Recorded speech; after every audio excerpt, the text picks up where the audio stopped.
Bonjour, bonjour, j'espère que vous allez très bien. On partage après la notification et on commence. Aujourd'hui, je me suis endimanchée. Voilà, attendez, on va bien se mettre. C'est pas toujours qu'on se met bien.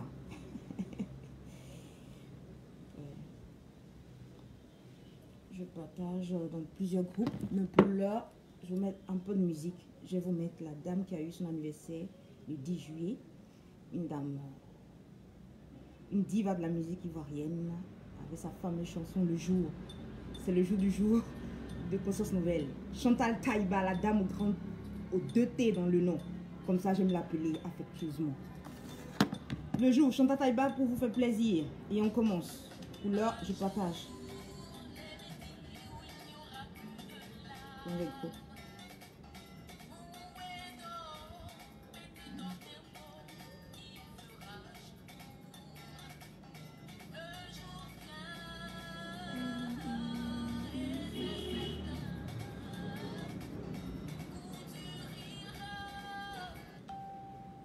C'est bon, il faut commencer.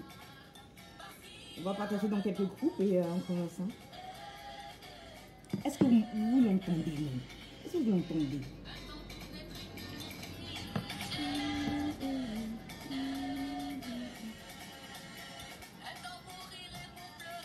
Il y a un temps pour tout. C'est le temps de célébrer Conscience Nouvelle. On a trop pleuré quand même.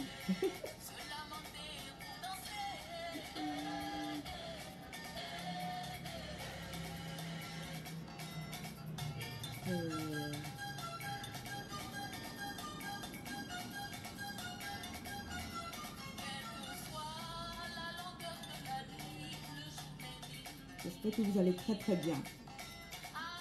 Je ne sais pas me réjouir lorsqu'il s'agit de se réjouir. Alors qu'aujourd'hui c'est le jour où il faut se réjouir pour les 3 ans de Conscience Nouvelle. Le jour vient. Et c'est certain.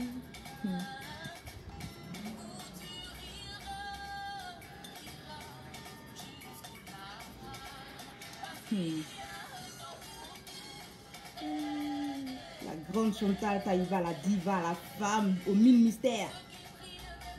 Tout ce qui brille n'est pas or. À cette présentation. Après, c'est venu se plaindre ici. On en parlera. Il y a peut-être mieux, mais il y a pire. Non, c'est notre diva. Chantal Taïba.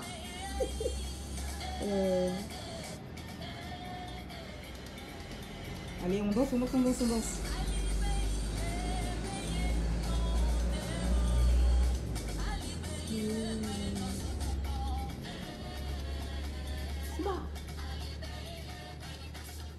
J'avais ma petite soeur.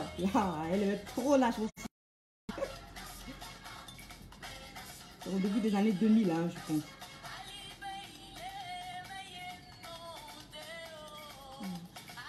Mais les afros tiennent aujourd'hui. Donc, restez connectés. Et restez concentrés surtout.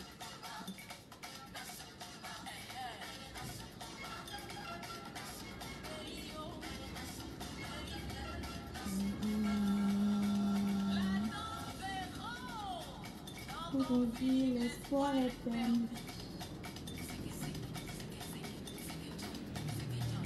Tico. Aujourd'hui, j'espère que je ne vais pas pleurer.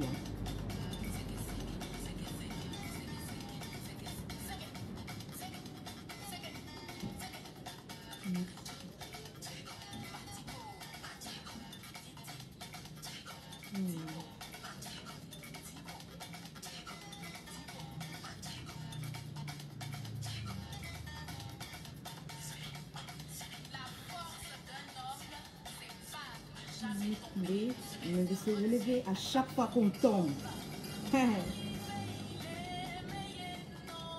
J'espère que vous allez très très bien. Hey, ma soeur de Elan, elle est connectée. Attention, hey, c'est ta musique que j'ai mis pour te faire plaisir. Lorsqu'elle était petite, elle dansait. Comme si elle comprenait le fond même de la chanson. J'espère que vous allez très très très très très très bien. On écoute et on commence. Si elle a un anniversaire aujourd'hui, 3 ans.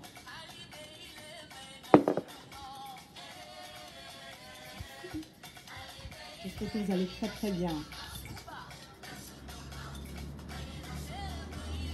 On va commencer, on va commencer.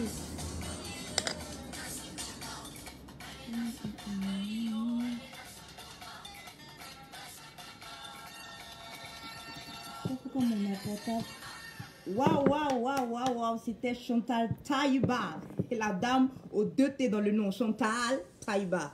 Merci pour cette chanson-là qui remonte, qui fait plaisir. Aujourd'hui, Conscience Nouvelle a 3 années. Je dis toujours le chiffre 3, c'est plus qu'un chiffre symbolique. Hein.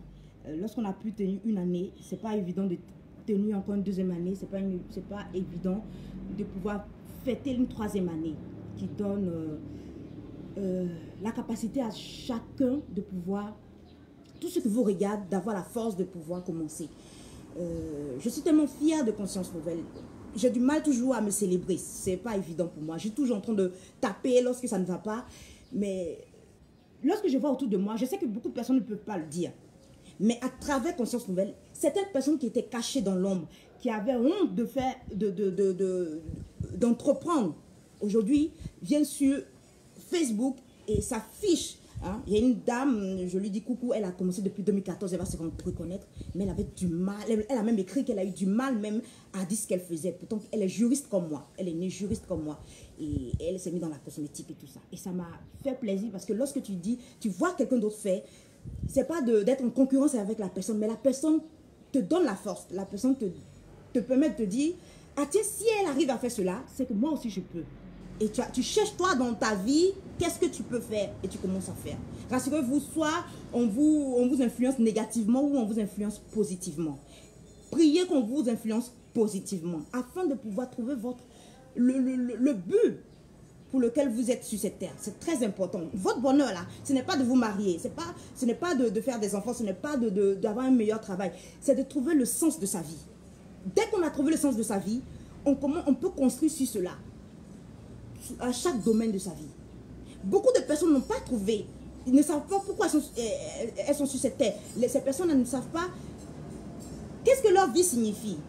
Pourquoi elles aiment faire ça et pourquoi elles n'aiment pas faire ça. Elles ne savent pas. Et ce qui fait que ces personnes-là rentrent dans une certaine frustration. Hier, je suivais un live d'un monsieur, c'était horrible. J'ai vu une dame avec tout, elle parlait de Dieu, hein, mais d'une frustration incroyable. D'une frustration. Face à des personnes qui ne sont pas religieuses, hein, qui ne croient pas en Jésus et tout ça, mais qui ont compris le sens de leur vie. Du coup, la loi naturelle s'impose à ces personnes-là. Et ces personnes-là essaient de transmettre leur expérience de vie. Je vais arriver avec cette histoire des coachs aux autres. Moi, j'ai vécu, lorsque j'étais adolescente, 15 ans, 16 ans, on était entouré de personnes qui ne savaient même pas ce qu'elles voulaient.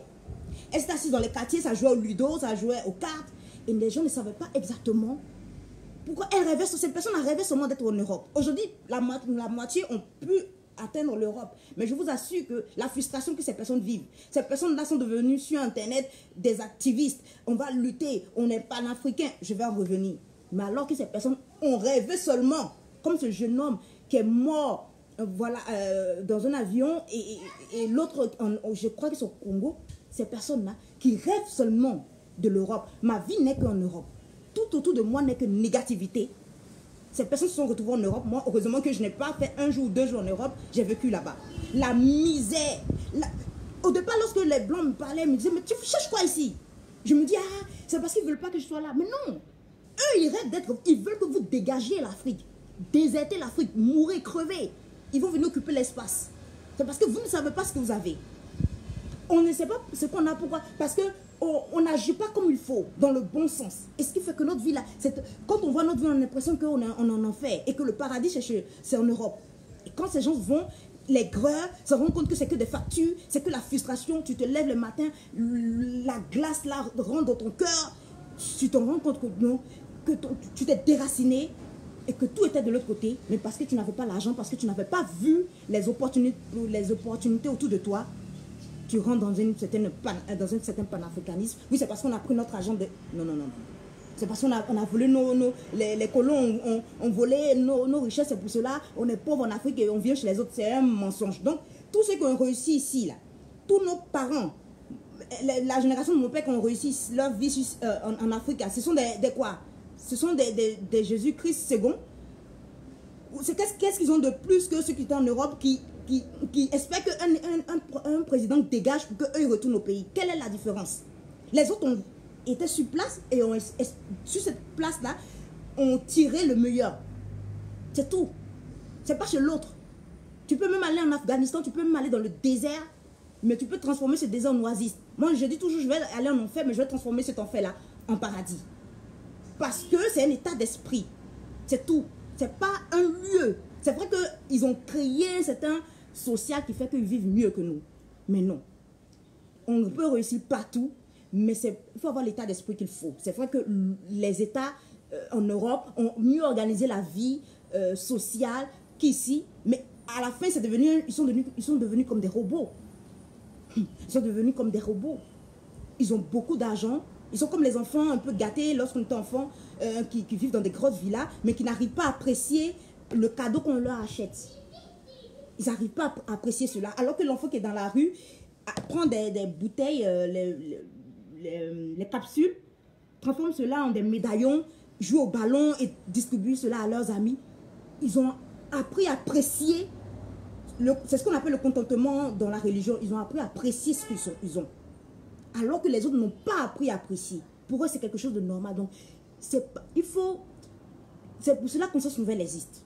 Et ce matin, j'étais tellement heureuse lorsque j'ai un ami européen m'a écrit, me dit, il y a un problème de mentalité et tout ça. C'est vrai qu'il est européen, il ne peut pas le dire. Ça fait comme s'il était supérieur, mais moi, je sais. Je lui ai dit que si tu me parles, c'est parce que tu sais. Que je parle de cela directement, sans gêne. Je sais que chez nous, il y a un gros problème. Et je lutterai jour après jour avec cela, jusqu'à ce que les gens comprennent. Hello, comment il va? Vitus Elias, Eli, j'espère que tu vas très très bien. Merci d'être à mon live. Donc, Conscience Nouvelle a beaucoup à dire, beaucoup à faire. Mais je me dis toujours, je me présente comme je suis, d'abord. Et je ne viendrai pas vous montrer ce que je ne suis pas. Parce qu'après, la déception est grande. Aujourd'hui, les gens sont étonnés qu'un couple en Europe, aux États-Unis, vit, c'est pas aussi clair. Leur vie n'était pas aussi claire. Pourtant, ils coachaient des gens, ils motivaient les gens et tout ça, mais leur vie, mais ils n'ont pas dit qu'ils sont parfaits. Mais parce qu'on a l'habitude de montrer toujours, de lisser la réalité. C'est la télévision qui est propre. Mais la réalité de chacun d'entre nous, moi aussi je me lève le matin avec les cheveux durs. Aujourd'hui j'ai eu du mal à peigner mes cheveux. J'ai mis un peu sur mon d'huile et puis j'ai attrapé. Mais nous voulons qu'on nous présente des jours. Bon, c'est l'anniversaire de Conscience Nouvelle, c'est pour ça que je me mets comme cela. Mais nous voulons toujours qu'on nous présente l'idéal, le rêve, la télé-réalité. Ce qui n'est pas en réalité. C'est seulement dans la télé que cette vie-là est.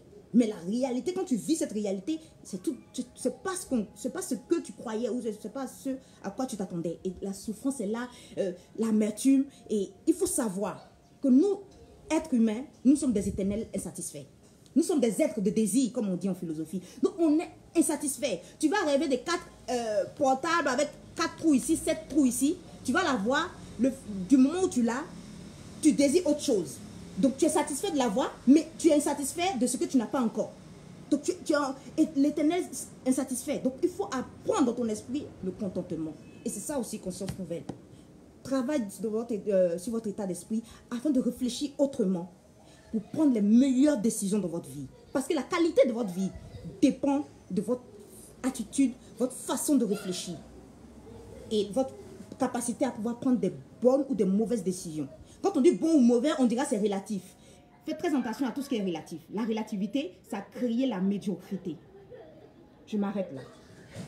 Heureuse d'avoir ce livret-là. J'ai mis ce livret en place et j'espère que vous voyez à travers mes petits vlogs que je fais, tous ceux qui ont déjà ce livret-là. Et je dis merci à tous ceux qui l'ont. Continuez à mettre vos témoignages pour que les gens voient. Je ne peux pas mieux parler. Ça, je dis toujours aux gens, je ne sais pas vraiment mieux parler de ce que j'ai. Je peux parler comme cela, mais dès qu'on me dit, dis exactement ce que ça, je ne peux pas le dire. Et c'est aux autres de le dire. C'est incroyable. C'est que ce livret, d'abord, c'est tout le début. Hein. Ça a été écrit en 2017. Ah, mais tout début.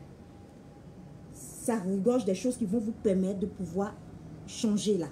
Dès que là, vous avez une autre façon de voir la même réalité. Mais vous vous positionnez autrement pour pouvoir mieux réfléchir sur cette réalité, vos difficultés, la situation que vous vivez. Ça sera facile pour vous de prendre les meilleures décisions et d'aller autrement. Dans cette vie où tout s'écroule, vous allez vous en sortir d'une certaine façon. Et c'est ça, c'est très important. Sinon, vous allez rester frustré en train de faire des luttes inutiles. Je vous assure, des luttes inutiles avec le mauvais ennemi, alors que l'ennemi le plus grave, le plus dangereux est là. Donc voilà. Donc conscience nouvelle, à partir d'août, passera à une autre phase. Donc il faut comprendre, conscience nouvelle, c'est des étapes. Il y a des étapes. Je disais à quelqu'un que j'ai commencé avec ce portable-là. Il est cassé. J'ai commencé avec ce portable. Je le mettais comme cela. Et ça faisait chaque 2 minutes, je faisais une vidéo. Je n'avais pas commencé avec des lives. Je faisais des petites vidéos que je raccommodais et puis je mettais sur Internet. Donc je faisais ces vidéos-là. Je fais une vidéo 2-3 minutes. Je reprends encore. Je continue. Si c'est pas bon, j'efface. Je reprends. Ainsi de suite. Pas à pas. Ça tombait à chaque fois parce que souvent j'étais en colère et c'est tout vieux, c'est cassé. Mais c'est avec ça que j'ai commencé. Je n'ai pas voulu présenter une image qui n'est pas. Me mettre en veste pour venir vous présenter ce qui n'est pas. Je veux être vrai. C'est pour cela, ma nature, je ne me maquille pas. Sans maquillage. Pour vous montrer la réelle laideur de Christelle et la réelle beauté de Christelle sans le superflu. Pour dire qu'elle est un peu comme nous. Mais elle fait l'effort malgré la peur. Elle essaie de faire quelque chose. Et ça doit vous inspirer. Au lieu de regarder ceux qui vont prendre des photos à Dubaï, alors qu'on sait ce qui se passe là-bas, et elles viennent, elles vous montrent des choses qui n'est pas la réalité. À la fin de compte, vous vous trouvez dans une situation que vous n'avez pas désirée. Moi, je dis toujours, Jésus est stratégique, le diable est méthodique. Pour vous détruire, il ne va pas vous dire, va te tuer. Il va poser des actes, pas à pas, jusqu'à ce que ça vous conduise à la mort. Aujourd'hui, il y a beaucoup de jeunes qui meurent et ça étonne tout le monde. Il y a des yakos, c'est pas conscience nouvelle ça. Je cherche toujours à savoir pourquoi la situation est comme cela. Comment je m'en sors et comment je dois me positionner. J'ai dit à un jeune homme, on se positionne dans le sens de la lumière. Si tu t'opposes à la lumière, tu restes dans l'obscurité. J'ai commencé comme cela.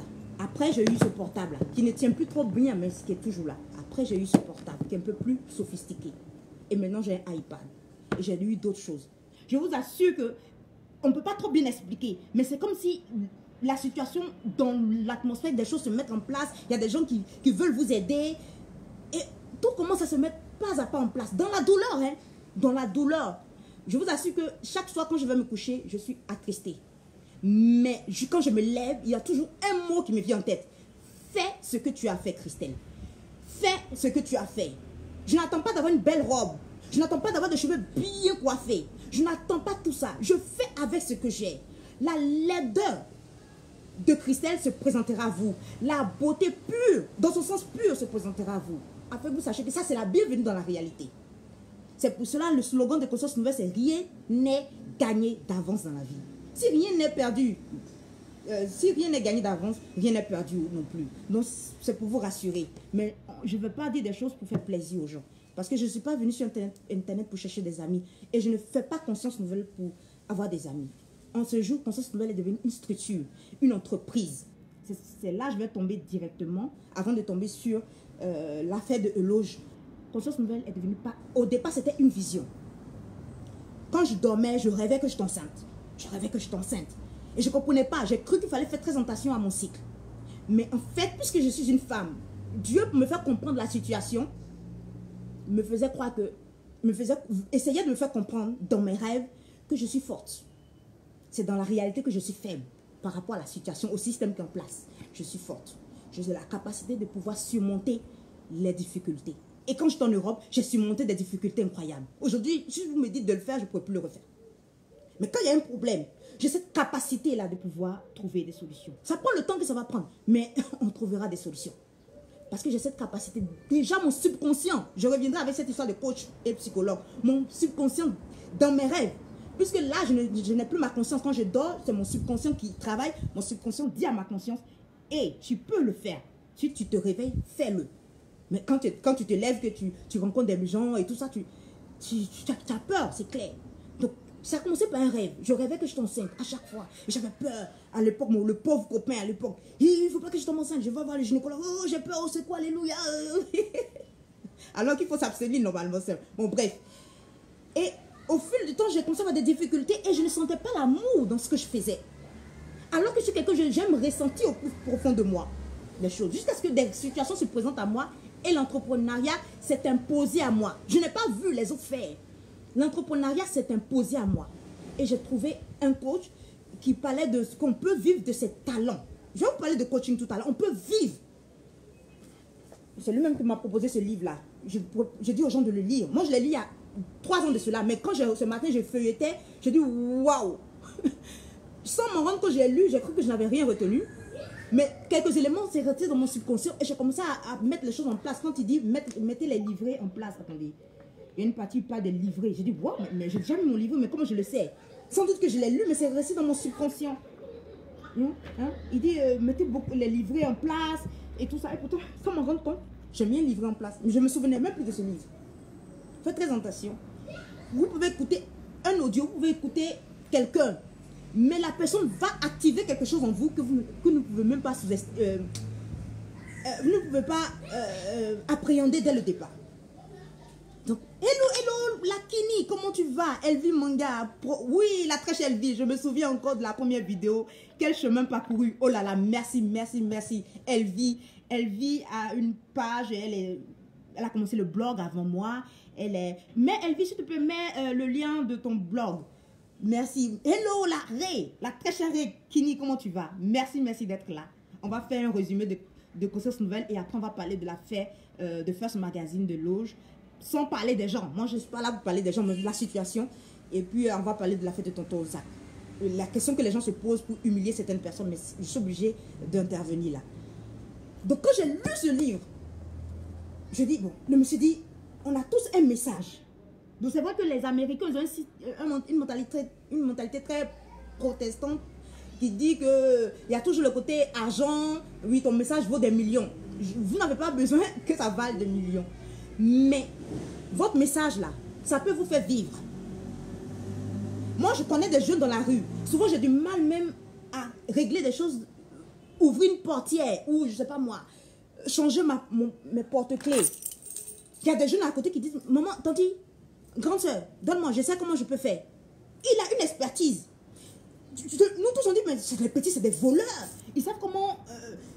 comme ça, rapidement, ils ont pu détacher ça. C'est une expertise.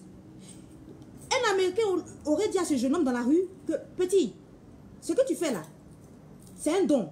Tu peux vivre de cela. Donc, tu dois transformer cela en société. C'est ce qui arrive à Eloge. Tu vas d'une passion, d'un rêve. De ce rêve-là, une année avant de mettre Conscience Nouvelle en place, j'ai accouché. J'ai accouché d'un gros garçon, moi-même, avec un seul bras. Je me suis assise, j'ai poussé et puis j'ai attrapé l'enfant dans mes mains. Quand j'ai dit à la maison, ma mère, elle a vu dans le premier sens, ma fille va, Dieu. Oui, donc quand j'ai préparé en même temps les choses, parce qu'on ne sait jamais, elle a vu dans le premier degré cela. Alors que ça veut dire que à la même période, en juillet 2017, tu vas mettre ta structure en place, qui est comme un enfant. Dès que j'ai mis l'année qui a suivi Conscience Nouvelle en place, quand Éloge de First Magazine parle, je ressens cela, je ne sais pas ce que je vais dire. Tu es couché et puis tu es là, comment tu vas appeler la chose? Comment je vais appeler mon magazine, First Magazine? Comment? C'est des choses qu'on ne peut pas expliquer. La chose est en toi comme un enfant. Et subitement, c'est comme si tu as poussé. Et puis c'est comme une idée qui te vient en tête. Moi c'était une question. J'ai dit, mais pourquoi? Quel est mon don? Et quand j'ai regardé un blogueur sur Internet, il a dit que souvent, ta passion, c'est une colère. Et je me suis rendu compte que ma colère était que je réalisais que beaucoup de personnes dans notre société avaient une façon de réfléchir, leur mentalité était un problème pour moi. Et je pouvais, à 17 ans, on finissait le boulot. Je pouvais rester avec des filles, leur parler. Je vous assure que jusqu'à 19 h, je parle aux gens. De façon naturelle, je suis juriste, on est dans le bureau, on finit le travail qu'on a à faire. Mon diplôme, c'est que j'ai appris à l'école. Voilà, j'ai appris, je finis cela. Mais je peux travailler encore gratuitement 3 heures de temps pour seulement parler à ces filles, leur dire qu'il y a un problème dans leur attitude, ainsi de suite, sans vouloir être une fille un ange de la moralité. Je ne me suis jamais sentie comme ça, mais je sentais qu'il y a des choses que les filles ne savent pas. Si je dis, ça va travailler quelque chose là. Voilà, insidebeauties.com. Voilà. Allez-y voir. Ça parle de la beauté intérieure. C'est en anglais, mais ça veut dire la beauté intérieure. InsideBeauty.com.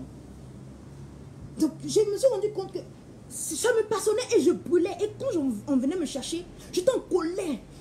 Sur la voie, je brûlais, je suis en colère. Tout me met en colère. J'ai une colère que j'ai du mal à contenir. Il a fallu qu'un jeune homme que vous dites que t'as quel diplôme puis tu es coach là. Un jeune homme sur internet. Dites souvent ta passion. C'est ta colère. Ça a éclaboussé. Christelle, j'ai tout compris. Ah, donc la mentalité des gens de notre société est en fait ma passion. Ma profession, je suis juriste d'affaires. J'ai étudié aussi les sciences sociales et politiques. Mais je sentais qu'il y avait quelque chose qui manquait. Même lorsque je quittais l'Allemagne, je travaillais dans l'un des... Même un Européen n'avait pas ce stage-là. Dans l'un des meilleurs cabinets d'avocats en franco-allemand. La femme était avocate au barreau de Paris et de Strasbourg. Je crois de Strasbourg. En français, elle était avocate française et le mari était avocat allemand. Je travaillais avec les deux. J'avais un bureau avec une table en glace. Tout. Mais il y avait quelque chose en moi qui n'allait pas. Je sentais qu'il y avait quelque chose qui bloquait. Il a dit, ok, va faire, peut-être tu dois être avocate. Donc va faire, passe le concours. Et tout. Je dis non. Il y a quelque chose, mais ça, je ne sais pas quoi. Lorsque je suis venue même travailler ici, j'allais au-delà du simple juriste. On me dit non, tu n'as qu'à appliquer la loi. Un peu comme les mathématiques, applique et tu fais. Mais j'étais plus que ça. Et je dis non, non, non, non, non, non, non. Je ne peux pas. Il y a quelque chose qui manque. Il y avait un chaînon manquant. C'était le développement personnel, que j'appelle croissance humaine aujourd'hui. Il me manquait cela. Et même quand j'ai commencé à faire, je sentais qu'il y avait quelque chose encore qui manquait. Donc j'ai ajouté le développement spirituel dedans. En étudiant la théologie. Donc je me suis sentie, maintenant je me sens, je peux dire déjà au paradis. Tant que tu ne recherches pas ce qu'il y a, ce qui te gêne à l'intérieur de toi, qui fait que tu es toujours en colère. Et tu es toujours énervé. Pour ceux qui ont le même problème que moi, ceux qui n'ont pas le même problème, je ne peux pas savoir. Mais que tu es toujours en colère. Il y a une situation qui te met en colère. Travaille là-dessus. Et loin-toi de certaines personnes qui ne comprennent jamais rien. Assieds-toi dans ta maison, dans ta chambre. C'est ça une prière. Renferme-toi. Et pose-toi la question. Mais pourquoi je suis en colère quand les gens font ça? Mais pourquoi? Jusqu'à ce qu'une voix me réponde. Et ça, je peux ouvertement le dire aujourd'hui. Je dis, mais pourquoi chez nous, on a cette façon de réfléchir, cette mentalité? Aujourd'hui, il y a un blanc qui m'a écrit. Pas parce qu'il est blanc, mais il me rappelait cela. Qu'il y a 3 ans de cela, tu venais de là. Il a dit, oui, il a un ami qui sort avec une je ne vais pas dire le pays. J'ai même envoyé la capture d'écran à un entrepreneur. Il a dit, c'est pas vrai. Que son ami a une copine africaine, ils ont du mal à se comprendre et que pense que c'est un problème de mentalité. Et il s'est souvenu de moi. Il s'est souvenu de moi. Parce que cette question, je me suis posée. Je suis noire. Il m'a demandé, tu es né en Afrique? J'ai dit oui. Je suis allée seulement en Europe après le bac. Il a demandé, pourquoi? Je me suis posé même cette même question, mais pourquoi on a ce problème de... Pourquoi on a cette façon d'agir? Et la voix a dit, c'est un problème de mentalité. C'est pas un problème de colon ou un problème... Notre problème, nous les Noirs, c'est un problème de mentalité. Et que nous devons renouveler notre mentalité, nos pensées. Donc j'ai pris... donc j'ai dit... comme un jour de dialogue, il faut une prise de conscience et renouveler nos pensées. Le changement de mentalité vient lorsque tu as d'abord pris conscience d'une situation. Que la manière que tu agis là, ça ne va pas. Le jeune homme qui sort avec la fille africaine, il a réalisé quelque chose, il a pris conscience d'une réalité. On n'a pas les mêmes mentalités. Ce n'est pas une question même de culture, c'est une question même de ta façon de réfléchir. Et cette façon de réfléchir là, dès que tu as pris conscience de cela, tu dois renouveler tes pensées pour que tout ce que tu vas faire dans ta vie là réussisse. Avec l'aide de Dieu. Dieu ne t'aide pas, hein. Il t'accompagne. C'est une forme d'aide, mais il t'accompagne. Donc je me suis levée, j'ai écrit ça sur un papier. Un éloge, un clin d'œil à toi. J'ai écrit ça, conscience nouvelle. Et j'avais écrit même en minuscule en pleine nuit. Comme quelque chose qui me réveille, lève-toi. Écris C en grand, N en grand. Et j'écris CN en grand. J'ai même dessiné comment ça doit être. J'ai mis ça même dans... j'ai fait un genre de clip de 13 minutes. J'ai mis même le dessin. J'ai retrouvé le dessin. J'ai dessiné. Je ne savais pas dessiner. Donc j'ai dessiné comme je voulais avoir CN. La couleur de CN. Et là, on m'a dit non. La voix me dit que ça doit être des couleurs marron et écrit en noir. Aujourd'hui, je sais que c'est des couleurs chaudes qui représentent l'Afrique. Et dès que j'ai fini d'écrire, je me suis endormie comme si de rien n'était. Donc, j'ai mis Conscience Nouvelle en place. Et après, je me suis rendu compte que j'étais aussi... je ne sais pas comment je vais dire ce mot-là. Bon, je vais le dire comme cela. Il y a une dame qui m'a écrit une fois, qui m'a envoyé une vidéo. Elle est du Bénin, elle vit à Paris. Elle me voit des vidéos choquées de nudité des femmes. Conscience Nouvelle ne parle pas qu'aux femmes. Ça parle à tout individu qui aimerait changer quelque chose dans sa vie, mais qui ne sait pas comment. Mais il y a un problème qui est lié même à la détestation. Oh, attendez, je trouve le livre que ce monsieur dit là, Tom Burrell. L'homme noir déteste la femme noire. La détestation de la femme noire. Envie de l'humilier. Donc je me suis rendu compte qu'il y a beaucoup de vidéos des femmes noires qui sont exposées sur la toile. Et souvent même dans la ville, on expose ces femmes-là nues dans la ville. Je me suis rendu compte qu'il fallait agir. Jusqu'à ce que la dame, vous savez, Dieu passe soit par vous, il vous parle directement ou il passe par quelqu'un d'autre. La dame qui m'envoie l'audio, elle ne me connaît pas. Elle m'envoie l'audio, parle de cela. Je ne pouvais même pas regarder la vidéo. La vidéo, c'est des femmes, plusieurs femmes nues au Bénin, je pense. Je suis obligée de dire le nom du pays. Qui sont mis dans la rue. On dit que c'est une vieille vidéo, mais tout de même, tout ce qui est Internet, n'oublie pas. Tout ce qui reste sur Internet, c'est pour l'éternité. Ça appartient, c'est la propriété privée d'Internet. Donc, j'étais tellement en colère. Et chaque fois, lorsque je suis en colère, comme la structure de ma soeur Elan L, des bijoux, allez-y regarder. Où se trouve la colère? Quand je suis en colère, c'est que je dois mettre au monde quelque chose.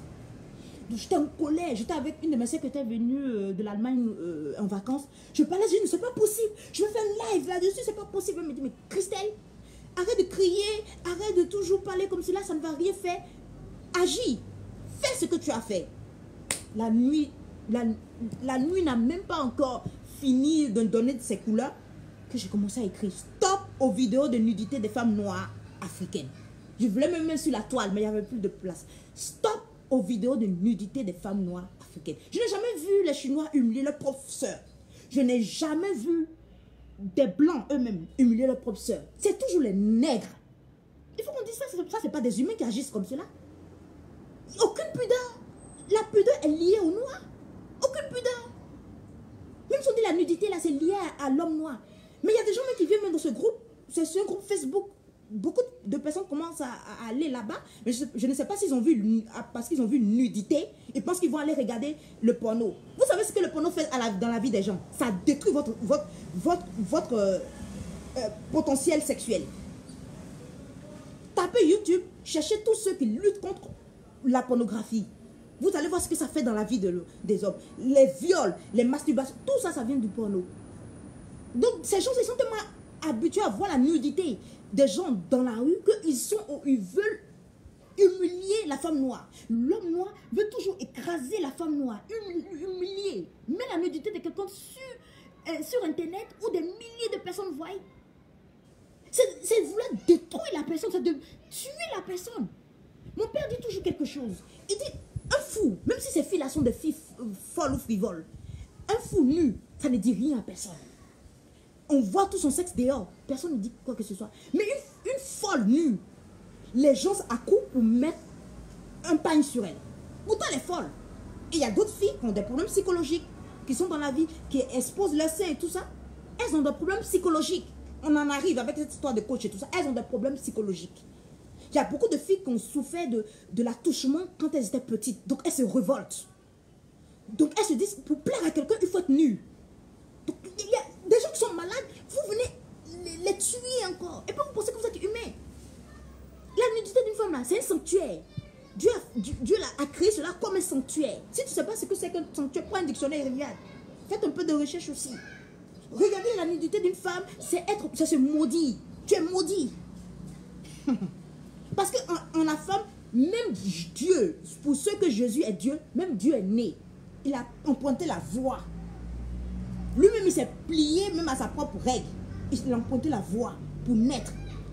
Comme dit un prêtre congolais que j'aime, qui fait beaucoup rire sur Internet, tout le monde aime bien mettre ses vidéos. Il dit même, Dieu qui ne dort pas a dormi dans les bras d'une femme.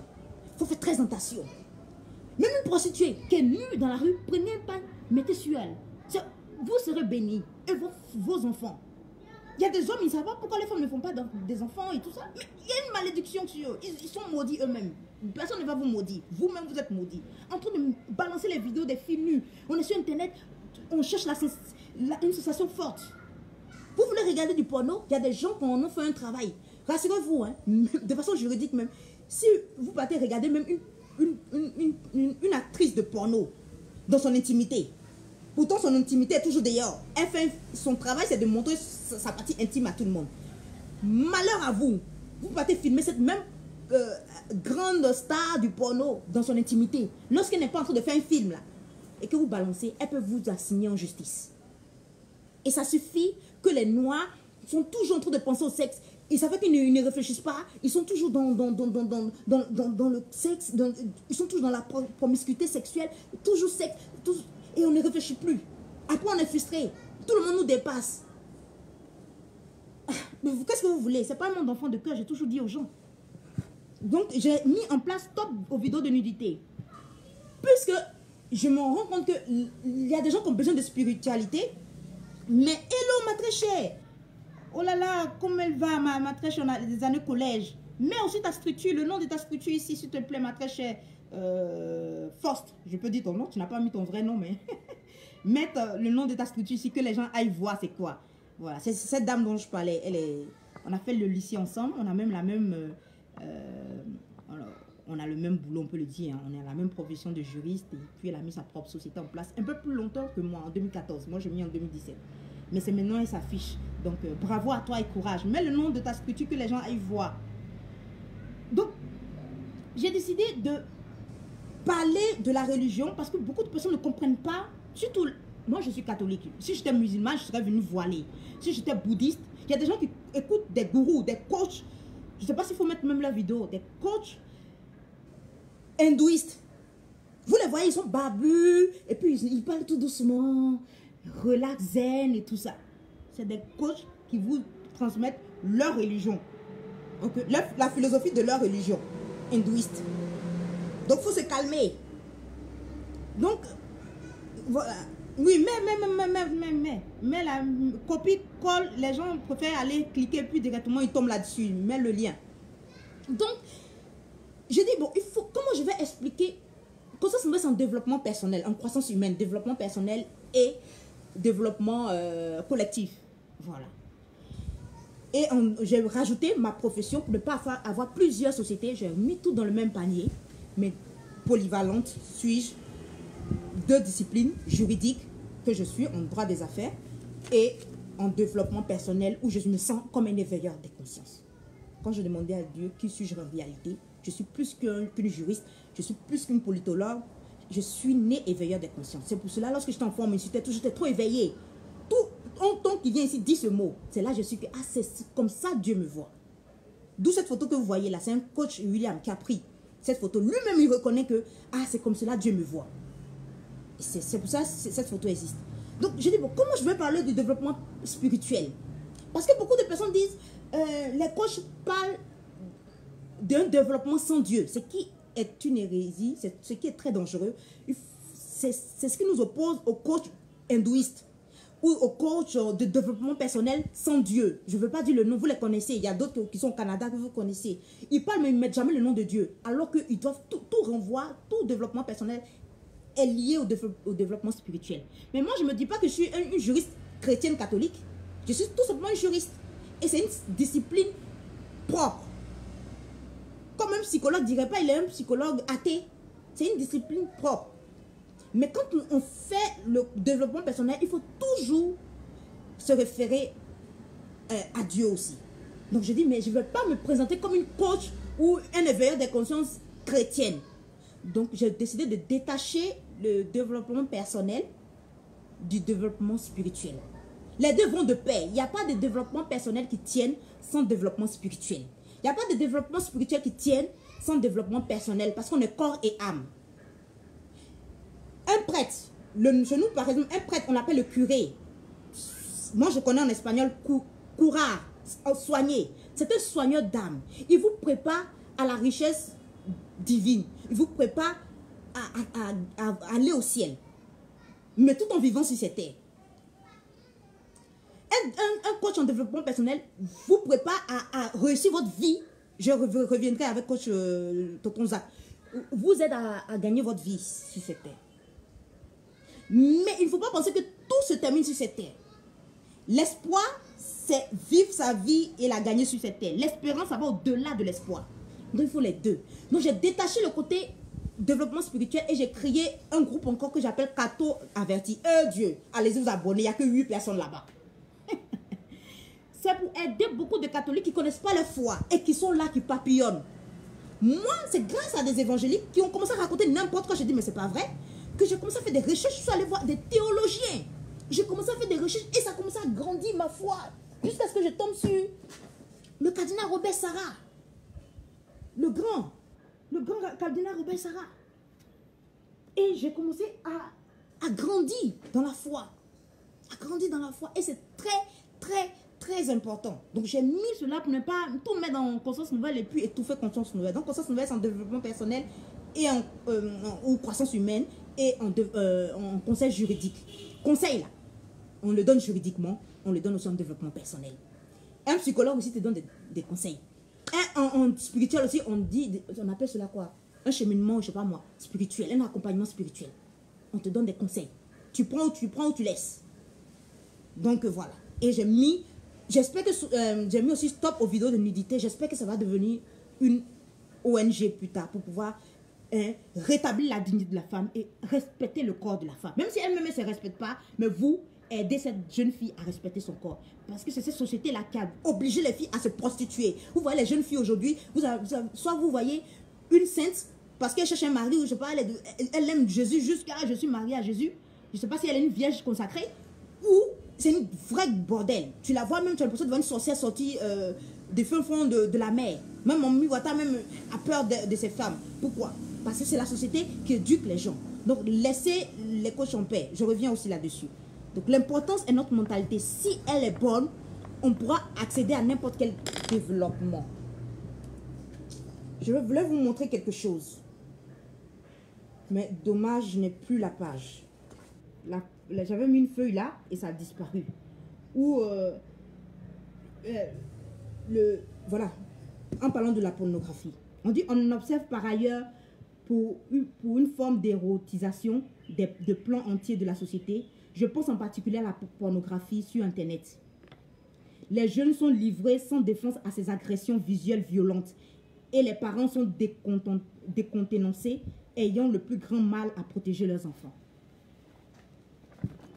La facilité, lui me dit la facilité à laquelle les enfants accèdent aux images pornographiques sur Internet s'apparente à un viol des consciences de ces mineurs. Votre vie là, quand elle ne va pas bien là, fouillez bien. Il y a quelque chose de pourri dedans. Il y a quelque chose. Votre mentalité. Moi, quand quelqu'un me parle de sa vie, même si c'est en juridique, la personne a des problèmes juridiques et tout ça. Dès que je vois, je cherche à comprendre comment la personne pense. Dès que j'ai découvert cela, je me rends compte pourquoi cette personne a des problèmes à n'importe quel domaine de sa vie. Et on cherche des solutions. On cherche des solutions. C'est très important. Et il y a ce docteur Fox, les pensées par le pouvoir constitutif. Lui croit à la réincarnation, mais j'ai pris un élément très important chez lui. Il dit comme cela que le développement intellectuel engendre facilement l'orgueil spirituel. Le seul péché que notre Seigneur est condamné sévèrement, l'orgueil spirituel. C'est la qualité de Satan. Dieu, c'est l'humilité, l'orgueil. C'est-à-dire que quand les gens commencent à voir l'argent, on dit que l'argent transforme. C'est pas... L'argent a quelque chose de subtil. Ça rentre dans ton être. Tu peux être quelqu'un de bien, mais l'argent a quelque chose de quelque chose de... que tu ne t'en rends même pas compte, puis ça rentre en toi. Et ça, quand tu commences à être développé intellectuellement, tu commences à avoir une certaine... Tu commences à philosopher sur Jésus. Jésus n'a jamais existé. Tu commences à philosopher, mais ces gens-là, quand ils sont... Moi, c'est un prêtre qui a dit, hein, quand ils sont sur leur lit de mort, ils disent, Jésus sauve-moi. À l'heure de leur mort, là, ils changent de parole. Suivez ces gens-là, qui philosophent seulement. Des conneries comme cela. Et quand les gens entendent quelque chose de nouvelle, les gens pensent que c'est du panafricanisme. Non. Je ne suis pas panafricaine parce que le panafricanisme s'apparente à la frustration. Beaucoup de jeunes noirs sont très frustrés. Ils sont très frustrés. Et puisque l'Africain est irresponsable de nature, c'est ce qui a fait que, si je retrouve, je vais vous montrer. C'est ce qui a fait que l'Égypte et puis l'Empire romain ont chuté. L'orgueil, parce qu'on a trop réussi, on est trop intellectuel. Je viens de lire tout à l'heure avec le docteur Emmett Fox. De deux, à un moment donné, ils ont commencé à croire qu'ils étaient au-dessus de tout le monde. Je vais vous montrer pour l'Empire romain. Pendant plusieurs siècles, des âmes évoluées et capables de réincarner, lui pense à la réincarnation, se réincarnèrent dans le peuple romain. Qu'est-ce qui a fait que l'Égypte ancienne, la Rome ancienne, l'Empire romain là, c'est pas seulement Rome que vous voyez, ça partait de l'Occident à l'Orient, jusqu'en Afrique du Nord, l'Égypte et tout ça, l'Éthiopie, tout ça c'était l'Empire romain. L'Empire, c'est-à-dire quoi? L'impérialisme, c'est quoi? C'est de gagner des hectares, c'est de gagner des territoires. Pendant plusieurs siècles, des âmes évoluées et capables de se réincarner dans le peuple romain, parce que ce groupe humain leur offrait le plus de chances de développement pour elle et l'humanité. Étant des êtres d'élite, ces Romains édifièrent et organisaient cet empire immense, accomplissant une œuvre magistrale pour l'humanité et faisaient eux-mêmes de grands progrès. Puis, leur tâche achevée, ils passèrent à d'autres activités et des âmes moins évoluées s'incarnaient dans le peuple romain dont la puissance s'inclina peu à peu. Voilà l'explication simple et juste de la décadence romaine. Lui, il croit à la réincarnation. Il explique comme cela que pour qu'un peuple soit développé là, il arrive un moment où des âmes se réincarnent sur un même territoire dans le ventre des femmes, disons ça comme cela. Et ces âmes-là sont pure intelligence. Et ça fait qu'on commence à avoir des grands philosophes, on commence à avoir des grands mathématiciens, on commence à avoir des gens qui commencent à découvrir des choses. Et le peuple là commence à prendre l'ascendant sur les autres. Et c'est ce qui est arrivé à l'Égypte ancienne et c'est ce qui est arrivé aussi au peuple, l'Empire romain. Et au fil du temps, quand tu as fini ta mission sur cette terre, quand ils ont fini leur mission, ils ne se réincarnent plus. Juste comme ça l'explique. Donc, parce qu'on ne comprenait pas pourquoi, à un certain moment, les Romains là, ils avaient des grands rois, mais subitement ils ont commencé à ne plus être intelligents. Ils ne naissaient plus des intelligences pures. Ils ont commencé à connaître une certaine décadence. Jusqu'à ce que des barbares, les gens qui pensent que c'est eux les Africains, ils sont barbares là. Les barbares c'était des peuples en Europe. Des barbares sont venus prendre leur place et sont devenus meilleurs qu'eux. Donc c'est comme cela, le monsieur explique. Et le cardinal, ça va, puisque nous on ne croit pas à la réincarnation, nous on croit à la résurrection de la chair. Il a expliqué aussi. Non, je l'avais, j'ai perdu la page. Excusez-moi, j'ai vraiment perdu la page, donc je ne sais même plus comment retrouver celui-là. Le papier qui était à l'intérieur a disparu. Où il explique les raisons. Voilà, je pense que c'est ici. Merci beaucoup, mon Dieu. Le cardinal Robert Sartre dit comme cela. Dans ce livre-là, le soir approche et le jour baisse. Bon, c'est long, hein, mais c'est passionnant. Il y a des gens qui regardent des vidéos politiques de 3 heures de temps. Donc arrêtez de dire que les choses sont longues. Quand ça ne vous intéresse pas, vous ne voyez pas l'utilité, vous dites que c'est long. Un monde sans Dieu et sans valeur morale et religieuse est une illusion mortifère. Si tu vis, un corps sans âme est un cadavre. Une âme sans corps est un fantôme. Sur cette terre-là, tu as besoin d'âme, d'esprit, ta mentalité, hein, ta réflexion, d'esprit, hein, de corps, d'esprit et d'âme. C'est l'âme qui fait bouger tout ce que tu fais. Quand tu meurs là, il n'y a que ton âme et ton esprit qui vont dans l'au-delà. Ton corps reste là. Nous, chrétiens, on croit qu'à la fin du monde, on va récupérer notre chair. Il y aura la résurrection de la chair. Donc, on va avoir un corps glorieux. On appelle cela un corps glorieux. C'est le corps que Jésus a. Et beaucoup pensent qu'on va ressusciter tous à 33 ans, comme Jésus. Je ne sais pas, là, c'est des hypothèses. Mais ton corps, un mot n'est pas mort. Ton corps et ton âme, ton âme et ton esprit, ta conscience survivent. Le monsieur dit, quand tu meurs là, tu es en face de Jésus, en face de ta conscience. Ta conscience vient comme un genre de télé. Tout ce que tu as fait là, ça passe, ta conscience. Je vais lire le cardinal Robert Sarah. Un monde sans Dieu et sans valeur morale et religieuse est une illusion mortifère. Les progrès techniques essaient d'endormir l'homme dans un sommeil toujours plus profond. Plus les gens sont modernes, plus les gens sont intelligents, sont intellectuels, plus ils nient Dieu. Alors que reconnaître l'existence de Dieu, on appelle ça la 7e dimension en philosophie de l'intelligence. La 7e dimension, c'est la sagesse.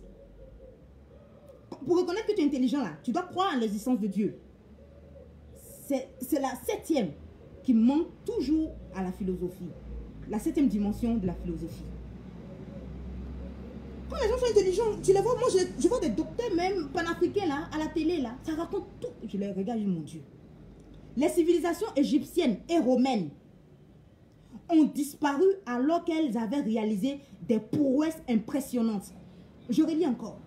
Les civilisations égyptiennes et romaines ont disparu alors qu'elles avaient réalisé les prouesses impressionnantes. L'homme sans Dieu se berce d'illusions d'être immortel. C'est ce qui arrive à l'Europe. Hein. Ils sont arrivés tellement à une évolution qu'ils se mettent à la place de Dieu. Ils sont sans Dieu. Ça ricane quand on parle de Jésus. Ça ricane, ça fait. Donc, vous voyez, ces civilisations-là ont réalisé des prouesses impressionnantes.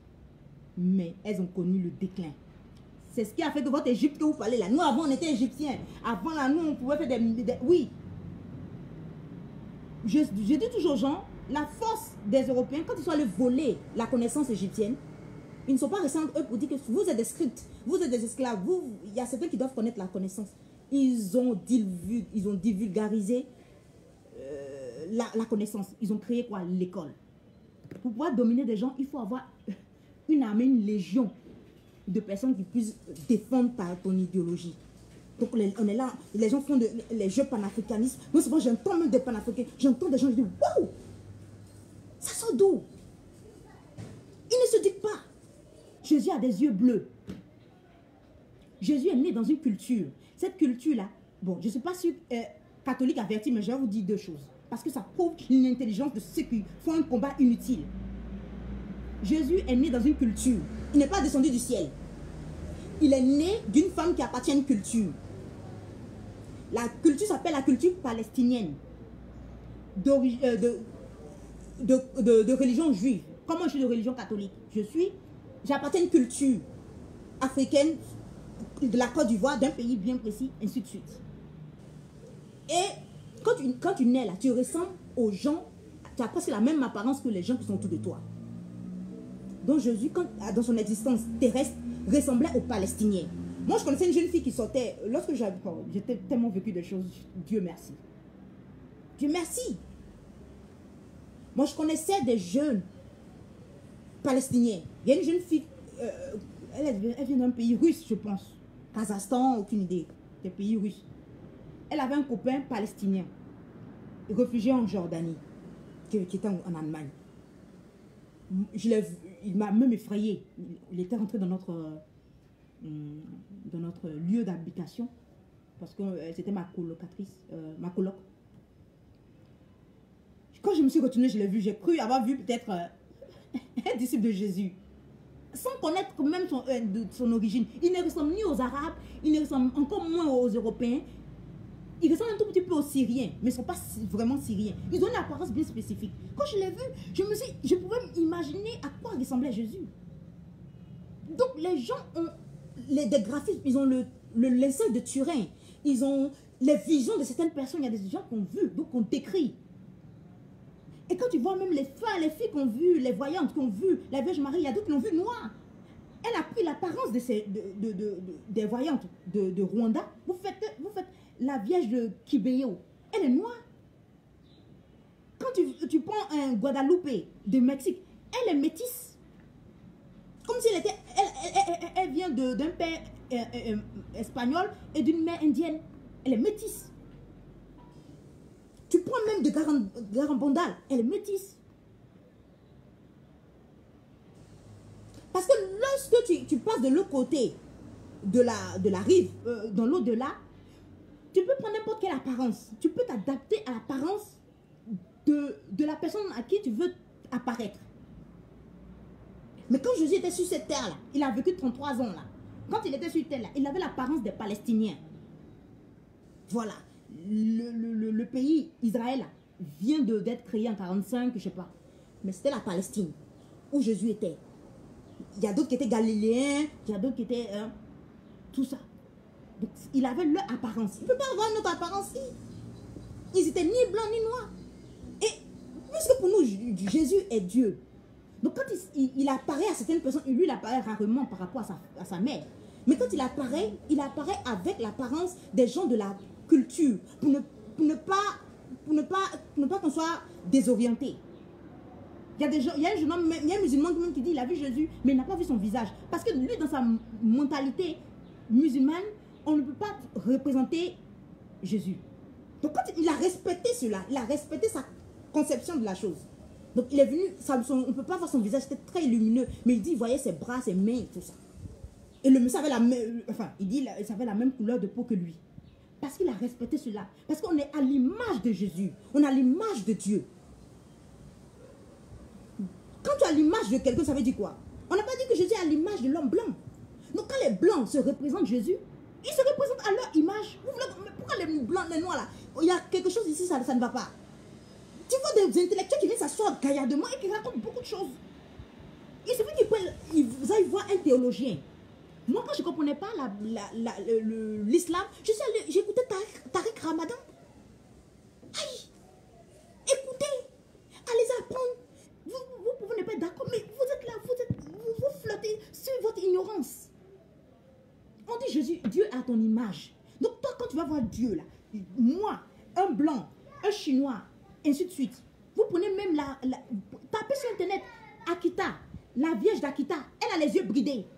Le monsieur qui l'a dessiné là, il voyait bien que c'était une blanche. Mais quand il l'a dessiné chinoise. Pourquoi? Parce que quand le noir va voir Jésus, il va dire, mais je savais qu'on a toujours dit qu'il était noir. Quand un chinois va voir Jésus, il va dire, mais c'était évident, c'était comme Bouddha. Mais parce que on dit Dieu est à notre image. Pardon, nous sommes à l'image de Dieu. Donc nous, quand on va le voir, là, on va le voir comme nous. Quand tu vois ton père, là, tu le vois comme toi, non? Tu le vois comment? Tu le vois ton papa, il t'a été adopté ou quoi? Tu n'as pas été adopté? À moins que deux blancs adoptent un enfant en Gambie quelque part. Là, l'enfant est noir et ils sont deux blancs. Mais à un moment donné, l'enfant se pose des questions. Pourquoi mon père est blanc? C'est pour cela qu'on a la même nature que notre père. On a la nature divine à travers Dieu, on a la nature humaine à travers nos parents. C'est pour cela qu'on a l'apparence de nos parents. Soit tu ressembles à ton père ou à ta mère ou aux deux ou à quelqu'un de la famille. Parce qu'ils t'ont transmis quelque chose. Quand on va aller de l'autre côté, on sera des êtres spirituels, on verra Dieu noir, à cheveux crépus comme nous. Les blancs vont le voir blanc avec les yeux bleus. C'est normal qu'ils dessinent les pharaons blancs. Parce qu'eux, ils voient les choses selon leur conception. C'est à vous de voir les choses selon votre conception. De dessiner, maintenant, alléluia, il y a des poupées noires. Vous voulez que les blancs fassent des poupées noires pour vous, pourquoi? Vous voulez qu'ils voient la beauté noire comme une beauté, pourquoi? Souvent, j'entends ces panafricains parler, franchement, j'ai envie de vomir, je suis désolée de vous dire. J'ai envie de vomir, aucune intelligence. Et les gens aiment écouter ce genre de paroles. Il y a des gens qui étaient sur Internet, vraiment, après 60 ans, nos ministres vont se soigner en Europe, en parlant. Respect ce malheur qui est arrivé à la Côte d'Ivoire. Pour la première fois, un premier ministre décède en pleine activité. Courage à la famille. Et je referme la parenthèse parce que je parle à l'Afrique entière. Les gens se plaignent que nos ministres vont se soigner en Europe et tout ça. Je dis à quelqu'un, vous voyez la différence entre vous, panafricains, sud-américains, panafricains, africains. Vous êtes seulement dans le sens. Il faut qu'on détruise tout. On veut nier son histoire. On veut tout nier. Oui, en évo aussi. Ah, quand tu dis noir, on parle de noir. Ah, tu es raciste. Des conneries comme cela. Ça va s'exciter sur les plateaux. Le combat qu'il faut là, c'est le combat idéologique. C'est le combat de l'intelligence. C'est d'aller sur le terrain des Européens. Comme ils sont venus sur notre terrain, ils ont pris notre connaissance, ils sont allés développer chez eux. Comme beaucoup de Chinois et tout ça sont allés prendre l'intelligence chez les Européens. Vous connaissez combien d'étudiants Chinois vont étudier dans les universités européennes. Les dimanches, eux n'ont pas de dimanche. Hein. Le dimanche, ils sont dans le laboratoire, ils étudient. Et les Iraniens et tout ça. Aujourd'hui, là, ils ont piqué leurs cheveux, sont allés chez eux. La situation est simple. Mais nous, quand on va en Afrique et en Europe, c'est pour montrer que nous, on est potents. Nos hommes, là, la fille, elle a aimé comment je l'ai couché avec elle. Elle était puissante. Vous pensez que les gens vont vous aimer parce que vous êtes sexuellement bien, vos femmes, là, je sais pas moi, elles ont des cheveux afro durs, c'est quoi? Pourquoi les gens vont vous aimer? Qu'est-ce que vous apportez de bien? Ah, vous avez construit des pyramides avant. L'Empire romain aussi était à ce même niveau. D'accord? Qu'est-ce que vous avez de plus? Arrêtez, fatiguez moins le monde. Les Cubains, ils ont tout perdu. Moi, j'étais avec des amis sud-américains dans le même campus. Je parlais avec eux. Moi j'ai un nom à Kossi. J'ai un nom même homonyme, Mangré. Le sud-américain, là, le nom, comme un entier, là, le nom du conquistador. Ils ont tout perdu. Ils ont tout rasé. Leur Dieu, tout. Mais du néant, là, ils ont créé quelque chose. Cuba, c'est qu'elle a des ennemis. Cuba a travaillé de l'intérieur. Ils ont les meilleurs médecins. En cancérologie, tu ne peux pas avec eux. Toute la prostitution, là. Castro a mis fin à la prostitution. Vous êtes là, vos derrière, là, sont partout. Derrière, c'est fini. Tu ne veux pas être dans le pays, tu quittes le pays. Et tu ne te rentres plus. Il fallait Dieu avec le pays, il fallait transformer leur mentalité, changer. Ils ont commencé à avoir des médecins puissants. Il paraît même que dans le sport, ils sont bien, mais personne n'en parle. Aujourd'hui, là, l'Italie avait des problèmes avec le virus. L'Espagne, qui les ont colonisés, avait des problèmes avec le virus. Même la France guyanaise, je ne sais pas, les dom-tom, là, ils les ont appelés. Vous avez entendu encore les mots bizarres en Italie? Les Cubains sont venus, ils ont réglé l'affaire dans le silence. Mais il faut voir chez nous. Nous, on a trouvé les médicaments, les Blancs ne veulent pas. Les Blancs, là, ils sont contre nos remèdes. Vous voilà encore. Il y a certains là même, ils ont buvé des choses, on dirait une pub de Fanta. C'est pas une guerre contre... C'est pas une guerre contre le noir, le blanc en face. C'est une guerre contre ta propre mentalité. Quand tu as réglé cela, là, le reste devient facile. Aujourd'hui, Cuba, là, allait régler le problème. Il y avait l'Ebola en Guinée. Cuba est venu, Cuba a réglé. Qui en a parlé? La honte fait, chacun prêche pour sa chapelle. Qui va faire la pub de Cuba? Cuba n'a pas besoin de pub. Retourner à la maison. Mais tout le monde, tous les ambassadeurs, tous ceux qui doivent être au courant, dans les officines, hein, dans le secret, tout le monde sait leur puissance en médecine. Lorsqu'il y avait des problèmes, l'Italie n'a pas eu honte, les a rappelés.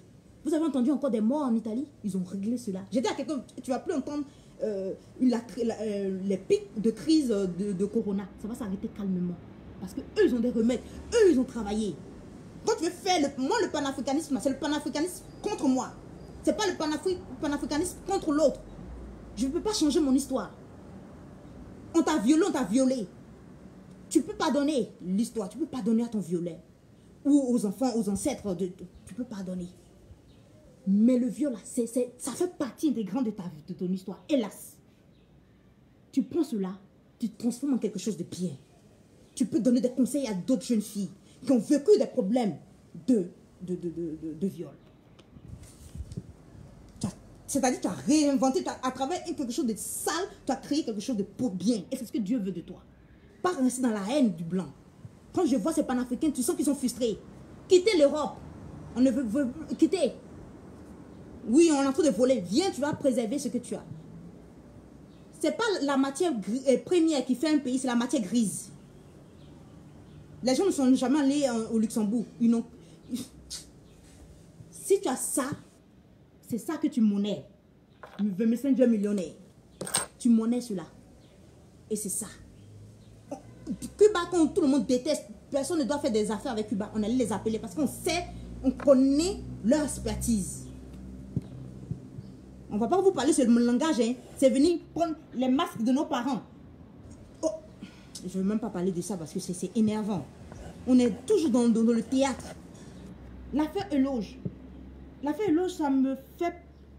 en parlant, mais je parlais de cela. Hein. Ça m'a fait pitié lorsque j'ai écouté son message. C'est pas facile de mettre une société en place. Les gens nous voient comme cela. On respire notre société. Jour et nuit, on se lève. On ne parle que notre société. déjà trouver le nom, c'est horrible. Quand tu as trouvé le nom, tu dois mettre en place. Et quand il explique, moi-même c'est ce que je vis. Dieu ne va pas te donner une chose en te faisant penser à l'argent. Messenger millionnaire. Lui c'est un homme d'affaires, donc il parle d'argent. Mais quand Dieu te donne, il ne te dit pas que c'est pour de l'argent. Il te donne parce que il te donne par amour, donc tu brûles de l'intérieur. Quand il dit il ne peut pas dormir, moi ça m'arrive. Il y a des jours où on me dit va te coucher. Souvent 2 h du matin, 3 h du matin, 4 h du matin. Tu ne dors pas. J'ai vu Serge quand m'a dit, mais à quel moment il dort? Tu ne peux pas dormir. L'entreprise, le projet te réveille dans la nuit. Tu peux dormir? Tu ne peux pas dormir. Donc chaque jour, tu cherches comment tu vas améliorer la chose. Et lui, il a fait, il dit c'est sa passion. Mais il ne savait pas que la passion là, Dieu fait de sorte qu'il y a comment tu vas manger avec. Donc, de la passion, c'est passé ça a vraiment explosé. Ça a explosé, donc ça c'est obligé de changer de forme. Ça ne doit plus être une chose comme cela. Je comprends son cousin quand il parle. Ça ne doit pas être tout juste pour faire rire. Mais l'audience qu'il a est une audience qu'on peut monnayer. Je suis désolée de le dire aux gens, mais on monnaie cela. Et c'est ce qu'il a fait. C'est ce qu'on lui demandait de faire.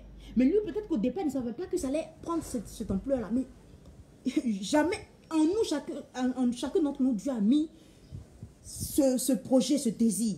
Quand tu vois même sur Loge, tu sens que c'est quelqu'un qui aime se cacher. Quand il donne le nom First Magazine, ça veut dire quoi? Je serai toujours devant des choses. Quand il dort, ce monsieur, il se voit puissant. Il est timide. Mais en réalité, la timidité n'est pas un trait de caractère. C'est un défaut dans le monde de quelqu'un. Peut-être enfant, dans le ventre de sa mère, il a vécu des choses. C'est un traumatisme depuis l'enfance. Il ne sait pas. Mais quand il dort et loge est puissant, il se voit très puissant. Il terrasse tous les démons dans ses rêves. Mais en fait, c'est une manifestation de ce qu'il doit être en réalité. Mais la timidité prend le dessus. Donc on a l'impression qu'il est sournois. Mais non. Lui-même, il a du mal à manifester son réel caractère. Donc son frère qui est à côté, ou son cousin, qui a lui aussi un don. Mais pas le don que a Loge de First Magazine, que vous tous vous connaissez, à penser à l'argent. Le problème, comme dit le cardinal Robert Sarah, quand on parle d'argent, le diable écoute attentivement. Il dit ici, l'idole de l'argent, il domine les autres. Un proverbe dit, quand l'argent parle, même le démon écoute. L'argent tient le monde. Les gens commencent à voir le gain qui peut sortir de là. Donc on est en train de le pousser partout, hein, même tous ceux qui sont autour de lui sont en train de récupérer la chose, veulent récupérer la chose qui est un réservoir, qui est une mine d'or, disons cela. Alors que le mec veut toujours rester dans le... Il évolue, certes, il a évolué d'idées, de projets, de groupes pour amuser la galerie, entre guillemets, à entreprise. Parce qu'il est obligé de passer à ce stade. Mais en passant à cela, il ne sait pas que quand tu as une entreprise, tu dois générer de l'argent, sinon tu meurs.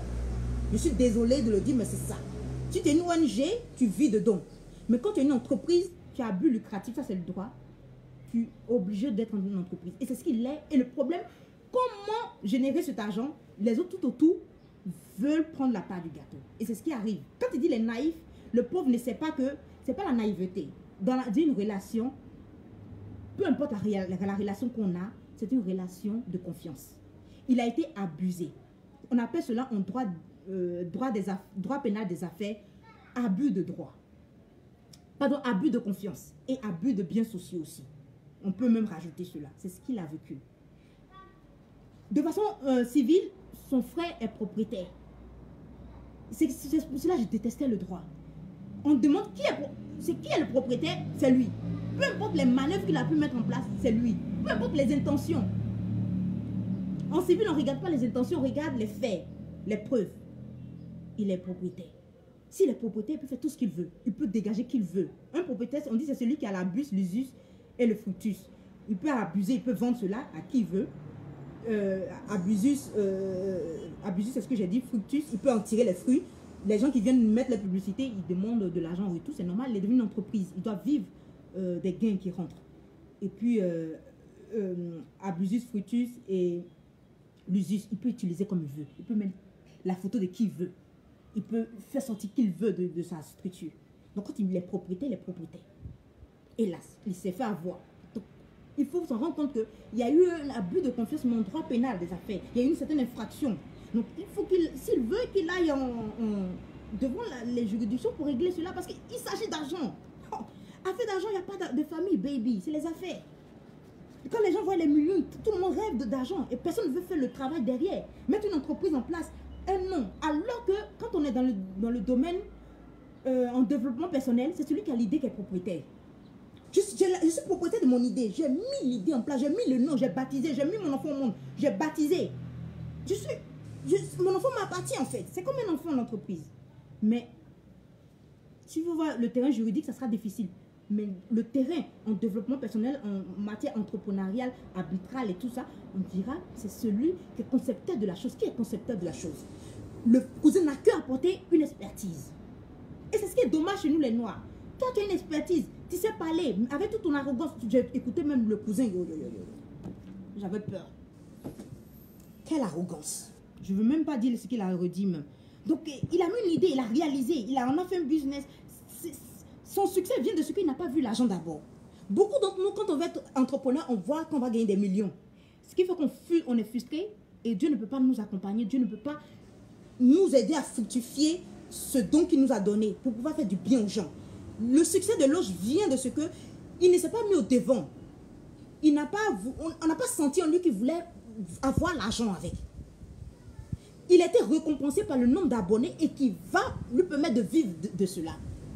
Mais quand tu le vois, tu ne sens pas en lui qu'il voulait faire pour de l'argent. Il a fait parce que, comme il le dit, c'est ma passion. Et c'est là que je vais en venir au troisième point qui est sur les coachs et tout ça, avec l'affaire de Toto Zach et tout ça, où les gens commencent à se poser la question, est-ce qu'en Afrique on a besoin de coach?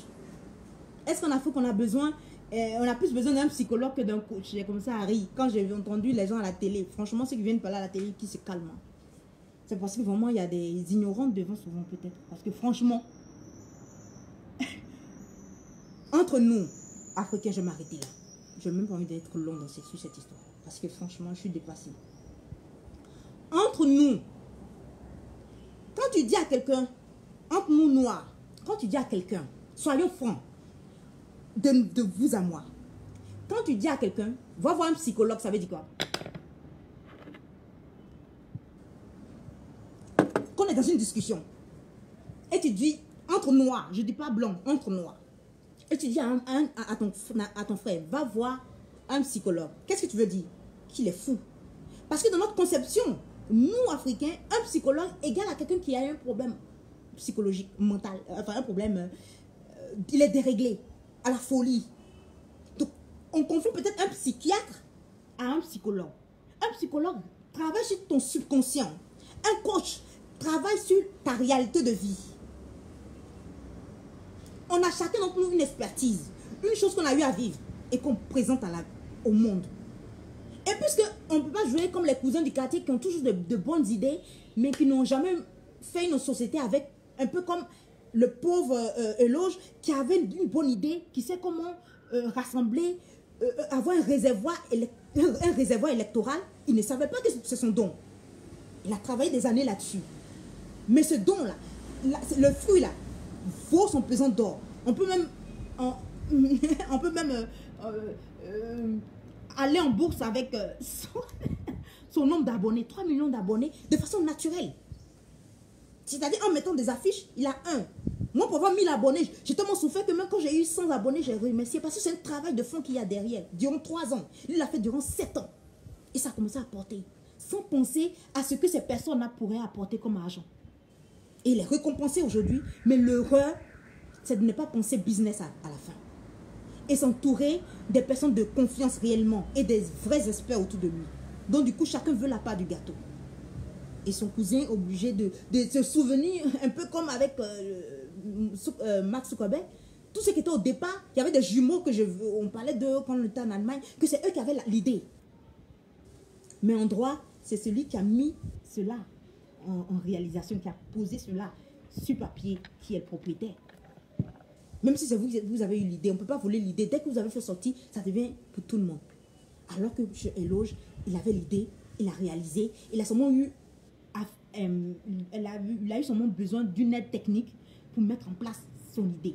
Moi, j'ai galéré, hein. Tout seul, j'ai mis ma chaîne YouTube en place. J'ai mis tout en place seul, en regardant des YouTubeurs. Comment on met ça en place, comment on met en plus, j'ai mis seul en place. Heureusement, sinon quelqu'un pouvait s'accaparer de l'administration, du back-office, hein, avoir le mot de passe et tout, et puis tout changer. Quand ça va commencer à fructifier. Alors que lorsque tu mettais en place, tu ne savais même pas que ça allait... Quand tu mets quelque chose en place là, tu ne vois pas le bout du tunnel, hein. Tu ne sais même pas ce que tu es en train de faire. Tu n'as pas la claire vision. C'est au fil du temps quand tu marches que tu commences à... Tu ressens, mais tu ne vois pas. Tu dors. Souvent, tu vas le soir t'endormir. Tu ne peux pas dormir. Tu te lèves. Tu penses à ton idée. Il est là, First Magazine. Attends, et Edo, elle a fait quoi? Elle a fait quoi? Et attention, je mettais... Tu es là comme cela. Et si je mettais cette affiche-là? Non, et si je mettais cette affiche avant? Et tu es inspiré. Et puis, le temps passe. Et puis, tu te rends compte que tout ce que tu mets commence à intéresser. Et puis, c'est comme cela. Et quand quelqu'un vient agir comme ça avec toi, comme si tu n'as rien fait, on veut te sortir de ce que tu as fait. Non. Et c'est vrai, quand Marcos, c'est un homme détestable, mais quand il dit que l'esprit n'est plus, il sait de quoi il parle. Parce que une entreprise, c'est à ce côté spirituel. Lorsque tu donnes un nom, là, c'est pas toi-même qui as trouvé, hein. C'est un génie, c'est comme une idée qui te vient en tête. C'est comme si c'est Dieu même qui te donnait l'idée, qui te donnait le nom, baptise ça comme cela. Donc, c'est lié à un esprit et à ton image, en fait. Donc, son succès vient de là. Donc, peu importe l'expertise, j'ai écouté son cousin, oui, on veut mieux professionnaliser, on s'en fiche. C'est pas la profession qui fait la chose, c'est l'esprit qui a derrière. Et après, maintenant, on peut apporter le côté formation, le côté technique. Et quand on dit aux gens, toi, tu as fait quelle formation de coaching? Tu as fait quelle formation de coaching? Quand on posait la question à Eloge, qu'est-ce qu'il a dit? Je n'ai aucune formation de journaliste, mais il a un don de journalisme. Tu peux étudier le journalisme, mais tu n'as pas le don de journalisme. Tu peux être très bon dans cela, mais tu n'as pas le don. Il y a des gens qui n'ont ni étudié. Moi, j'ai mon grand-père paternel. Mon père dit il a un don de juge. Tout le monde vient, il juge les faits. Il a un don. Pourtant, il ne savait ni écrit. C'est un don. Et il y a des gens qui ont concilié les deux, leur don et leur travail. Et c'est ça. Donc, dis que, pourquoi les coachs, moi je voyais quand on posait la question à cette dame-là, qui est le coach de vie, coach matrimonial, lui, elle n'a pas cette expertise et tout ça. Moi, j'ai étudié le droit, j'ai étudié la science politique et les sciences sociales. Mais j'ai un don de psychologie naturelle. Quand je lis tout cela, j'avais déjà les réponses, sans avoir lu le livre. C'est un don naturel. Que même celui qui a étudié n'a pas.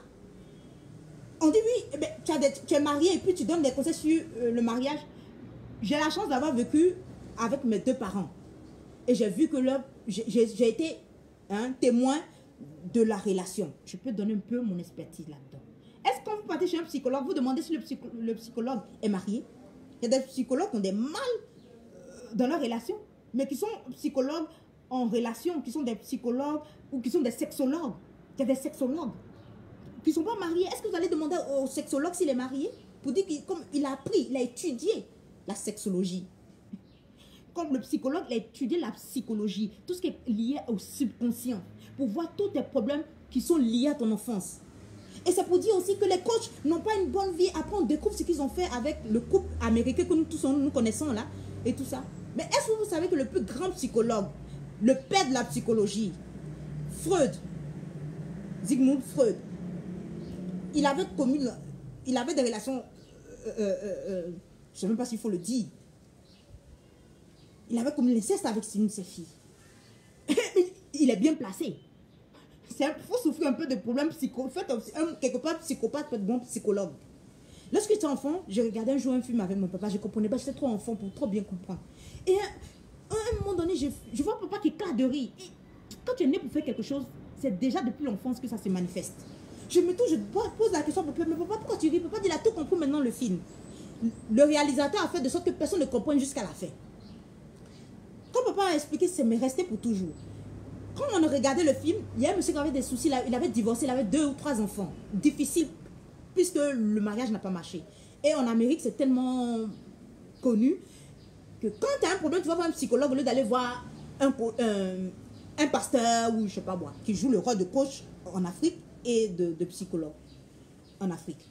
Donc, aux États-Unis, ils sont habitués à ça. Donc, il va voir un psychologue et il parle de ses difficultés à élever ses filles. Il comprend parce que la maman n'est plus là, c'est de sa faute. Si les enfants pensent que c'est de la faute du père et tout ça, bon, bref. Donc, il allait chaque fois voir le psychologue pour l'aider à éduquer sur ses enfants. Et un bon matin, je crois que c'était la nuit, il était au volant de sa voiture, il a mis la radio et c'était le psychologue qui passait à la radio. Donc, les filles, ah, ça c'est mon psychologue. Et subitement, on pose la question au psychologue, on lui demande, est-ce que vous avez des enfants? Le psychologue, il va dire, il n'a pas d'enfants. Le monsieur a arrêté en pleine autoroute. La voiture, en pleine route. Quoi? Il n'a pas d'enfant. Retournez, allez dans la ville. Ah bon, vous n'avez pas d'enfant? Vous me conseillez sur comment élever mes enfants? Il a étudié cela. Il y a des filles qui peuvent ne pas être mariées, mais qu'on se donne de pouvoir analyser de façon extérieure. Un coach, c'est quelqu'un qui ne vit pas tes problèmes. Moi, je suis une éveilleuse de conscience, mais quand je vis un problème, je suis pire que même l'idiote qui ne comprend pas les choses. Ou l'idiot. Je ne comprends pas les choses. Excusez-moi de le dire comme cela. Je deviens aveugle. Quand tu es dans un problème, c'est comme si tu étais aveugle. Celui qui est extérieur au problème, puisqu'il ne ressent pas les mêmes douleurs que toi, il est plus lucide à pouvoir t'aider. Mais la même personne qui t'a conseillé là, si elle a des problèmes, tu ne peux plus reconnaître la personne. Parce que lorsque ce n'est pas toi qui vis la chose, tu es un peu comme tu es dans la lumière. Tu vois mieux la situation. Mais celui qui vit la situation est plongé dans une obscurité. Et c'est ça un coach. C'est vrai qu'il faut faire aussi un peu d'études de psychologie pour comprendre le comportement des gens. Le comportement des gens, c'est très important. Mais ce n'est pas tout, les gars. Ce n'est pas tout. Donc, à l'heure de l'Afrique et à l'heure de l'entrepreneuriat, c'est vrai qu'on ne doit pas faire tout et n'importe quoi. Il y aura toujours des brebis galeuses. C'est vrai. Mais c'est une opportunité donnée à n'importe quel jeune de créer, comme dit le président, je ne sais pas si je dois dire son nom, Macron. Bon. Si on ne te donne pas du travail, crée ton travail. Si on ne te donne pas un patron, sois ton propre patron. C'est ce que moi j'appelle, si on ne te donne pas du travail, crée ton propre travail. Une personne peut dire, je n'ai pas d'emploi. Mais une personne ne peut pas dire qu'elle n'a pas de travail, qui a deux doigts. Je ne sais pas quoi dire. Il y a des gens qui sont là, oui, les coachs là, c'est parce qu'elles viennent se montrer toujours bien belles, dans de belles maisons, vous pensez que tout est parfait. Il y a du pourri aussi chez eux, ou chez elles. C'est pour ça que je n'aime pas toujours montrer le côté bling, bling, bling. Vous voyez tous les aspects. Je me lève le matin, souvent mes cheveux sont bien peignés, souvent c'est pas bien peigné. C'est Christelle. Donc arrêtez d'idéaliser les gens, arrêtez de prendre des gens pour les dieux. Et un pasteur, c'est pas un coach. Un pasteur s'occupe de votre âme. Un prêtre s'occupe de votre âme. Comment vous allez gagner le ciel, comme eux-mêmes ils ont coutume de dire. Un coach s'occupe de votre développement personnel. Comment vous allez réaliser votre vie. Mais ça va en commun accord. C'est pour cela souvent des pasteurs se marchent sur les pieds avec certains coachs évangéliques. Chez nous, c'est pas possible. Donc ils se marchent les pieds un peu là-dessus parce que les deux font pareil. Alors que chacun a son domaine. Et un psychologue, c'est un peu dans ton subconscient, il va un peu plus en profondeur, comme un gynécologue. Et puis un psychiatre, ça c'est pour les fous. Mais on confond chez nous en Afrique tout. Un psychiatre, c'est lui qui te donne des médicaments. Moi, je connais une jeune fille, j'ai coaché un peu, je me suis rendu compte que son problème était un problème psychologique. Elle était déjà atteinte là. Elle pouvait tout détruire, elle était prête même à prendre un couteau, même se tuer. On a fait venir un pasteur, un berger, parce que les parents sont catholiques, un berger. On a prié, onction, on a même fait venir un exorciste pour voir si c'est pas le diable. Non, c'est un problème psychologique. Donc, si on le voit, pas un psychologue, mais un psychiatre. Donc, on lui donne des médicaments. La seule chose que j'ai dit, faites très attention pour ne pas que ça soit l'effet placebo, que ce soit de véritables médicaments qui puissent l'aider à pouvoir rétablir ses neurones. Et puis, Dieu, quand vous priez, priez pour que les médicaments là, agissent au mieux pour elle. Il ne faut pas que ça va rendre la fille plus malade qu'avant. C'est tout. Voilà. Donc, arrêtez. Moi, je me vois comme un éveilleur de conscience. Quand je vous accompagne en tant que coach. Je peux vous accompagner en tant que coach en développement personnel ou en coach en droit. Nous, on appelle cela un conseiller juridique. C'est tout. Celui qui t'accompagne, c'est celui qui t'entraîne à pouvoir mieux faire les choses. Un entraîneur. Nous, on connaît seulement un coach en football, un entraîneur. Souvent, les entraîneurs, ils ne sont pas bons footballeurs. Hein. Mourinho, là, Mourinho n'était pas bon footballeur, mais il peut détecter quelqu'un qui a du talent. Il peut détecter. Il peut te rendre de zéro à héros. Comme il a fait avec Drogba. Il a dit à Drogba, viens avec moi, je te ferai de toi un grand joueur. Pourtant, lui, il n'a jamais été grand joueur. Il a une formation de psychologue. Mais ça fait sa psychologie-là. Il joue sur le terrain pour énerver les autres entraîneurs. Souvent, vous le voyez, une minute avant la fin, il est le seul à faire ça. Une minute avant la fin du match, il sort du terrain. D'abord, ça fait mal élevé, mais ça fait bizarre en même temps. Donc, il joue sur la psychologie de ses joueurs et tout ça. Il va ramasser la balle, il donne à la partie adverse. Il joue sur la psychologie dans le football. Donc, ce n'est pas son domaine. On a tous un don. Même le cousin de Loge là, a un don de manipuler les gens, mais son arrogance le fatigue. Il est d'une arrogance, il voulait humilier, descendre les gens. Et ça fait que lui-même ne peut pas exceller. Parce que l'arrogance ne va pas avec Dieu. L'arrogance, l'orgueil, c'est les qualités du diable. Et l'humilité, que a Eloge qui est un peu transformé dans la timidité, fait qu'il grandit. Les gens ont une certaine compassion, une certaine affinité, un certain amour. Il insulte toujours, Eloge le chauve. Ça serait quelqu'un d'autre, la personne va venir vous insulter tout le monde sur Internet. Mais non. Donc, à travers ces qualités-là, il a pu facilement se développer. C'est que très peu de personnes ont dans l'entrepreneuriat. Il lui a manqué une partie, et ce qui fait qu'il a tous ces problèmes-là. Il n'avait pas su qu'il fallait aller au domaine entrepreneurial, qui est le business. Donc, il ne faut pas rester seulement dans la passion. Donc, je vais vous mettre une certaine chanson, et puis on s'arrête là. Voilà, je pense que j'ai déjà tout dit. En Afrique, on a besoin de coach. On a besoin de conseillers. On a besoin de tout ça. Si vous n'avez pas d'argent pour payer, pour prendre, vous avez des coachings libres sur Internet. Formez-vous. Et quand vous allez avoir de l'argent, vous pouvez prendre des professionnels pour aller à un autre niveau. C'est ce que les Américains font. Je ne dis pas qu'on a la même mentalité, on a la même culture, on a la même conception de la vie. Mais c'est une réalité qui fait qu'on passe à une autre étape de sa vie. Quand quelqu'un te parle, ça déclenche quelque chose en toi. Ça, c'est une vérité. Bon, je vais vous mettre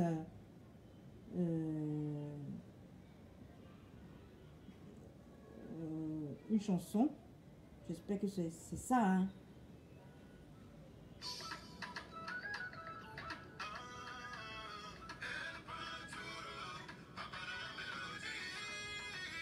Ouais, j'espère que c'est ça. Hein. Je vais mettre DJ Mix quand même. Et on arrête là. Je suis très heureuse d'avoir pu mener. Ah, je suis en train de lire Devenir de Michelle Obama. C'est bien de savoir ce qu'elle a fait de sa vie. Hein. Ouais, c'est pas. Voilà. Donc mon breteuil est là. N'oubliez pas, prenez cela. C'est facile. On lit cela facilement. Et ceux qui ont lu, allez-y sur la page, le site consciencenouvelle.org. Regardez les commentaires. Il n'y a rien à dire. Parce que ça crée beaucoup de bien dans le corps de tout un chacun. J'ai cherché une chanson de lui, je ne trouve pas. Ok, je vous laisse. Nous avons besoin effectivement de coach en Côte d'Ivoire. Oui, très cher entrepreneur, assez heureuse de te voir. Merci de soutenir Conscience Nouvelle à son jour anniversaire. Nous avons besoin de cela. Voilà. Sans le savoir, nous tous on parle à quelqu'un dans la famille, hein. On parle à quelqu'un dans le quartier. Comme dit ce monsieur, on ne demande pas si la personne a un diplôme de psychologie ou de sociologie. Les tantis qui enseignent les gens, les filles dans les quartiers, comment coucher avec un mec là, comment on fait pour bloquer un homme dans une affaire bizarre. Elles ont quel diplôme? Elles ont seulement une expertise. Comment j'appelle une expertise? Chacun a une expertise, un message à transformer en un business. Donc, il ne doit pas avoir en Afrique de chômeur. Chez moi, le mot chômeur, c'est une insulte en Afrique. Tu peux faire quelque chose de tes 10 doigts. Voilà. Tu n'as pas besoin qu'on t'emploie. Moi, j'ai fait un jour un rêve. C'est là que j'ai su qu'il fallait abandonner même le travail. Je suis allée dans le rêve, on essayait de mettre une petite table dans un bureau pour que je puisse m'asseoir. C'est là que j'ai compris qu'il n'y avait plus de place. Les gens, le peu de sociétés qui se trouvent là ne peuvent pas absorber tous les jeunes qui sortent. Donc vous voyez les guerres pour avoir un travail ici. Les faux coups, les bas coups, les n'importe quoi. Alors qu'on a cette capacité-là, de nos 10 doigts, de créer quelque chose. Dieu même n'attend que ça. Dieu n'attend que ça. Franchement, je vous dis, jeunes, ne venez pas me voir. Je vois des gens qui cherchent. Il y a un monsieur qui a mis sur Internet, oui, j'ai des prières de maman Marie et de la sourate d'un chèque LH, si vous faites cela là, vous allez avoir... Assieds-toi, demande à Dieu, qu'est-ce qui te brûle dans ton cœur? Ça là, c'est une chose que le coach peut t'accompagner à faire, mais ne peut pas trouver pour toi. C'est toi. Il t'aide seulement parce que tu n'as pas la force toi seul. Donc il t'accompagne, il t'aide. Allez. Souvent, si il y a un monsieur, quand il vient ici, je ne vais même pas dire son nom, ça me donne la force. Il y a un coach, quand je l'entends, ça me donne la force. Pourtant, je suis rempli de force. Et ceux qui n'en ont pas, comment ils font? Ne restez pas sur Internet pour chômer. Il y a trop de choses à faire. Et là, je vous ai montré cela. Ok, je vous laisse. C'était mon gars Christelle aussi. Joyeux anniversaire à Conscience Nouvelle. Continue à donner de la joie. Mieux, à éveiller les consciences de tout un chacun pour que nous soyons une conscience noire. Pour une conscience nouvelle et pour une Afrique noire nouvelle. Je vous aime. C'était mon gars Christelle aussi, votre éveilleur de conscience et juriste d'Afrique.